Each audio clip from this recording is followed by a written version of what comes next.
Kamusta? Ngayon ay gagawa tayo ng dish na haris. Masarap at masustansyang ulam, lalo na kung susundin ninyo ang paraang ito. Una, kailangan nating gumawa ng sariwang mantika sa bahay. Nana, katamtamang init hanggang sa simpleng init.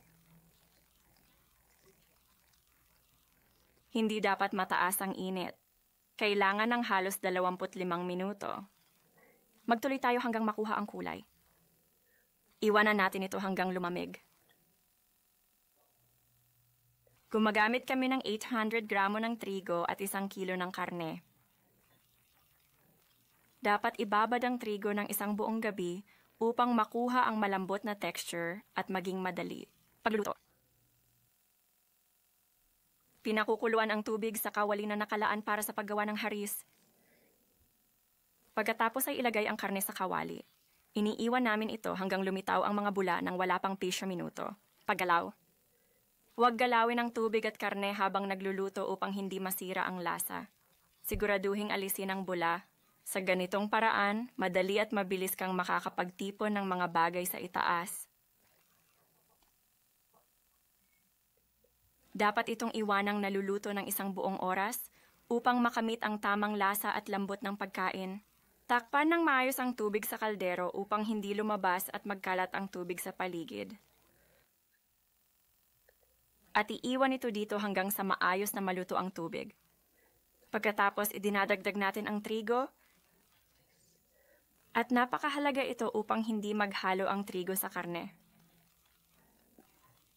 At ito ay may malaking epekto sa kabuuang lasa ng haris sa panghuling pagkakatimpla ng haris. Pababayaan natin itong kumulo ng 1 buong oras. Sa masusing pag-obserba, patuloy itong igalaw ng maayos upang hindi ito dumikit sa base. Sa pag-iwan ng takip na bahagyang bukas, tulad ng sa video. At bawat 10 minuto, dapat ihalo ang haris kasama ang karne. Upang hindi masunog. Ang alharis ay karaniwang tumatagal ng mahabang panahon. Sa proseso, pagpigil o pagpatay ng apoy na ginagamit pagkatapos ng pagluluto.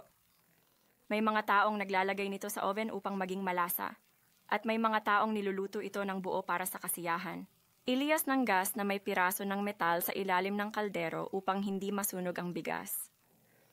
Mas gusto kong ilagay ito sa oven para maluto. 200 sa loob ng 1 oras.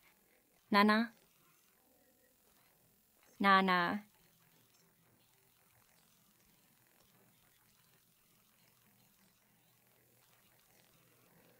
4 na oras sa oven. Na may dagdag na 3 kutsarita ng asin sa mga sangkap nito. Dapat ilagay ang sapat na dami ng malinis na tubig sa lalagyan. Kung nais nating ilagay ito sa oven, magdagdag tayo ng tubig. 4 na daliri. Ang tubig ay higit na mataas kaysa sa antas. Mash. Narito ang larawan ng oven at dapat tayong mag-ingat sa pagkuha nito mula sa matinding init ng oven pagkatapos. 4 na oras at bumaba. Sopas. Nakatipon na masinsinan sa ibabaw ng kawali. Pagkatapos ay isasagawa natin ang proseso ng paghahalo at dadagdagan ng sabaw ayon sa pangangailangan ng hares. Upang maging medyo malambot, dapat na maayos na mahasak ang karne at ang pagmamahal upang maging ganap ang pagkakahalo. May ilan na gumagamit. Mas gusto ko ang manual na panghalo kaysa sa electric na panghalo. Pagkatapos ay ilalagay natin ang mantika sa kawali. Inihanda namin ito sa pamamagitan ng paglalagay ng piniritong sibuyas sa tahini na ibinibenta sa mga pamilihan na handa na.